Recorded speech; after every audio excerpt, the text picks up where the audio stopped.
आज के इस वीडियो में हम समझेंगे रश्मि बंसल के द्वारा लिखे गए एक आर्टिकल को। बोलते हैं कि संदेश तो भेजा जा रहा है पर क्या आप रिसीव कर रहे हैं। बोल रहे हैं कि संदेश तो भेजा जा रहा है पर क्या आप रिसीव कर पा रहे हैं और समझ पा रहे हैं। वो किस स्थिति में बोल रहे हैं हम आगे समझेंगे, आप समझिए अच्छा से। आज एप्पल प्रोडक्ट्स दुनिया भर में मशहूर है, लेकिन हमेशा से ऐसा नहीं था। एप्पल का जो प्रोडक्ट्स है आज बहुत ही मशहूर है, लेकिन हमेशा से ऐसा नहीं था।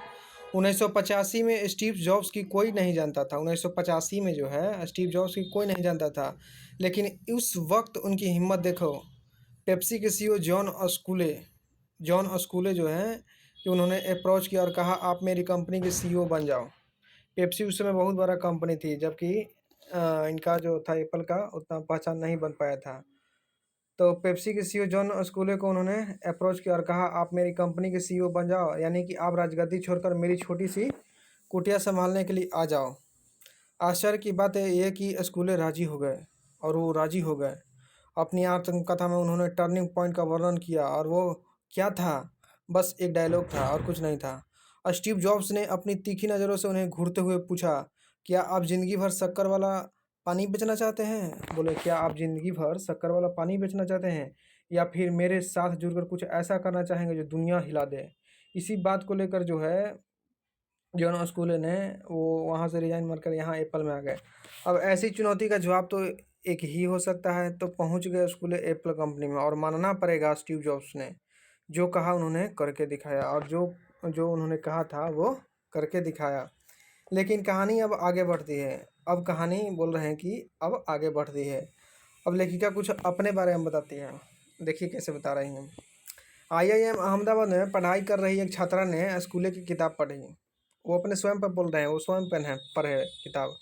आईआईएम अहमदाबाद में पढ़ाई कर रही एक छात्रा ने स्कूले की किताब पढ़ी, और उनके दिमाग में भी स्टीव जॉब्स के वो शक्तिशाली शब्द चिपक गए थे, यानी उनके दिमाग में, लेखिका के दिमाग में चिपक गए थे।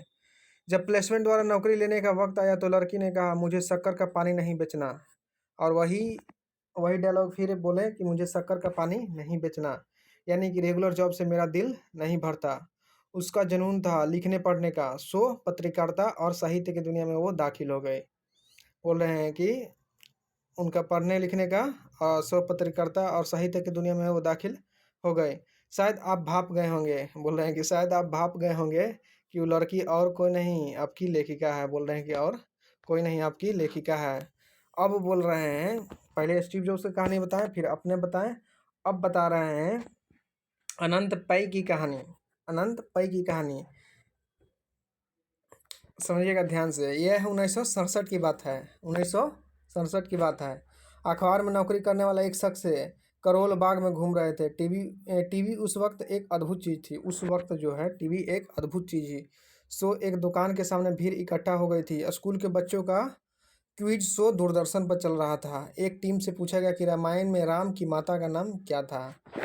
इस टीम से पूछा गया कि रामायण में राम की माता का नाम क्या था। बच्चा जवाब ही नहीं दे पाया। 100 लोगों ने ये प्रोग्राम देखा। 100 लोगों ने प्रोग्राम देखा, किसी ने भी जवाब नहीं दे पाया। मगर एक के मन में हलचल हुई। मगर उस भीड़ में से एक के मन में हलचल हो गई, और वही अनंत पै थी।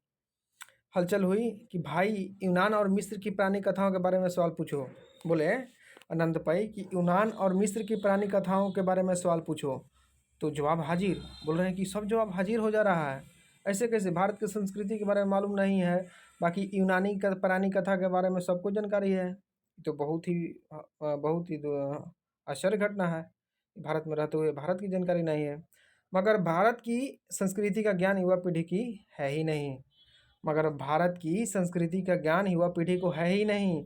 ये बात ठीक नहीं है। लिखा बोलते हैं ये बात ठीक नहीं है। और इसी विचारधारा से जन्मा एक यूनिक और लोकप्रिय प्रकाशन अनंत पै जो हैं, जो पूछे थे कि भाई पौराणिक कथा यूनान के पूछो, तो सब बता दे रहा है।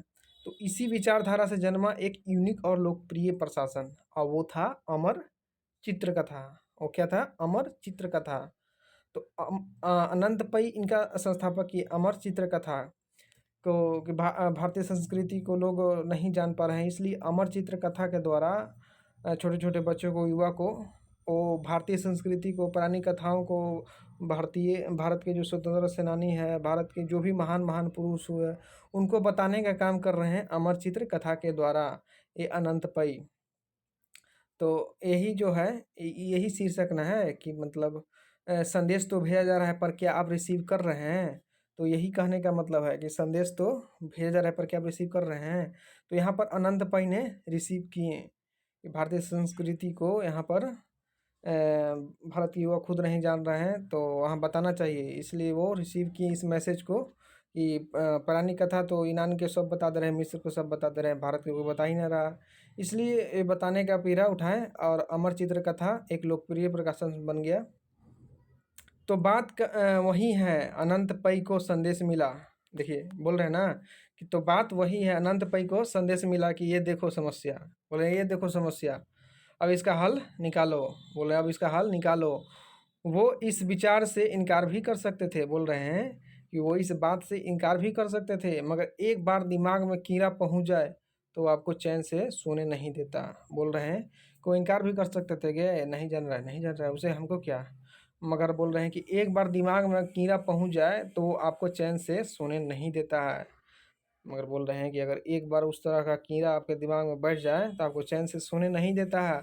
और उस कीड़े ने देश का कितना भला किया, बोल रहे हैं कि उस कीड़े ने देश का कितना भला किया, जो अमर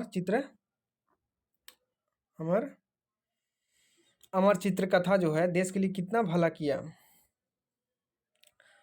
अमर चित्र कथा ने देश के बच्चों को अपने इतिहास और कहानियों की मिठास से हमेशा के लिए जोड़ दिया।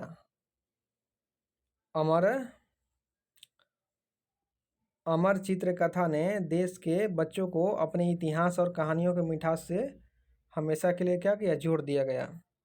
यह सब आपके साथ क्यों शेयर कर रहे हूँ, लेखिका बोल रहे हैं ये सब मैं आपके साथ क्यों शेयर कर रही हूँ, ऐसे तो नहीं शेयर कर रहे होंगे, क्योंकि आपके दिमाग में भी कोई दुविधा होगी। बोल रहे हैं कि आपके दिमाग में भी कोई दुविधा होगी और शायद सृष्टि संदेश भेज रही होगी। और बोल रहे हैं कि शायद सृष्टि संदेश भेज रही होगी किसी के भी माध्यम से भी, किसी के भी माध्यम में, लेकिन आप क्या उसे रिसीव कर रहे हैं, लेकिन क्या आप इसे रिसीव कर रहे हैं। ये संदेश किसी इंसान के माध्यम से आ सकता है, किसी किताब से, किसी वीडियो से, किसी भी तरह से। आप रिसीव करने के लिए तैयार हैं, आप समझने के लिए तैयार हैं, आप सत्य को जानने के लिए तैयार हैं तो आप रिसीव करने की क्षमता आ जाएगी। आप बस संकल्प बना लिए कि मैं सुन रहा हूँ, आप बस सुनने का संकल्प बना लीजिए। हाँ एक बात है, हर संदेश को सही समझना जरूरी नहीं है, पर इस चीज़ का ज्ञान होना चाहिए, क्या सही है क्या गलत है, नहीं तो ग्रहण कैसे करेंगे। इसलिए बोल रहे हैं कि हाँ एक बात है, हर संदेश को सही समझना जरूरी नहीं है, जो किसी और को नुकसान पहुंचाए वो रास्ता कभी ठीक नहीं हो सकता। बोल रहे हैं कि जो किसी और को नुकसान पहुंचाए वो रास्ता ठीक नहीं हो सकता। मंत्रा द्वारा कई माँ को भी संदेश मिला था, वो उनकी सलाह रिजेक्ट कर सकती थी। बोल रहे हैं कि उनकी माँ को भी संदेश मिला था, वो उनकी सलाह को रिजेक्ट कर सकती थी, लेकिन कैकेयी का अहंकार और स्वार्थ जग गया। मंथरा के कारण ही तो ये सब रामायण में जो घटना घटी हुआ, न तो ये सब नहीं होता। तो मंथरा ने बहकाया, कैकेयी बहक गई, वो चाहती तो नहीं भी बहक सकती थी, लेकिन कैकेयी का अहंकार और स्वार्थ जाग गया। और आगे क्या हुआ वो तो आपको पता है, आगे क्या हुआ ये सब कहानी सबको जानते हैं। इसलिए शांत मन जरूरी है, सुबह के समय 10 मिनट आंखें बंद करके ध्यान करें। इसलिए बोल रहे हैं कि शांत मन जरूरी है, तभी आप सृष्टि के द्वारा भेजी गई रिसीव मैसेज को आप समझ सकते हैं। आज क्या खाना बनाना है, कौन सी बस पकड़नी, ये सब के जो फालतू विचार है ये सब ऐसे ही अपने से खत्म हो जाएगा। आप मौन अवस्था में पहुंच जाएंगे, ध्यान अवस्था में पहुंच जाएंगे। ऐसे विचार आएंगे चले जाएंगे, शून्यता का एहसास करना थोड़ा मुश्किल लगेगा। अपने आप को कोसना नहीं है, बोल रहे हैं कि अपने आप को कोसना नहीं है, प्यार से धैर्य से आत्मा की शांति बढ़ाना है। और अपने आप को कोसना नहीं है, प्यार से धैर्य से आत्मा की शांति बढ़ानी है।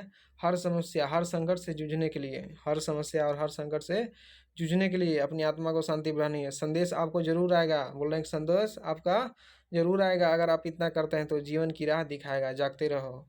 और आप अगर इतना करते हैं तो संदेश जरूर आएगा, आजीवन की राह दिखाएगा और जागते रहो। यही है लेखिका का कहना। कभी सोचते हो कि वही किताब लाखों लोगों ने पढ़ी होगी, जो उनका था पेप्सी का जो सीईओ हैं, जॉन स्कूले का किताब। कभी सोचती हूँ कि वही किताब लाखों लोगों ने पढ़ी, पढ़कर भूल गए, तो मेरे दिल और दिमाग में ही स्टीव जॉब्स के शब्द क्यों अटक गए? बोल रहे हैं कि सब कोई पढ़े होंगे, बाकी मेरे दिल और दिमाग में स्टीव जॉब्स के शब्द क्यों अटक गए? शायद उस वक्त मेरे मन में एक सवाल था जिसका मैं जवाब ढूंढ रही थी, और वो मुझे किताब से मिल गया। बोल रहे हैं कि शायद उस वक्त मेरा मन में एक सवाल था जिसका मैं जवाब ढूंढ रही थी, और वो मुझे किताब से मिल गया। तो ये था रश्मि बंसल के द्वारा लिखे गए एक आर्टिकल, बहुत ही अच्छा आर्टिकल था। ऐसे भी और आर्टिकल आप जानना चाहते हैं, पढ़ना चाहते हैं, सुनना चाहते हैं, अपने ज्ञान को और बढ़ाना चाहते हैं, तो जुड़े रहें हमारे यूट्यूब चैनल से। आपका बहुत बहुत धन्यवाद सुनने के लिए।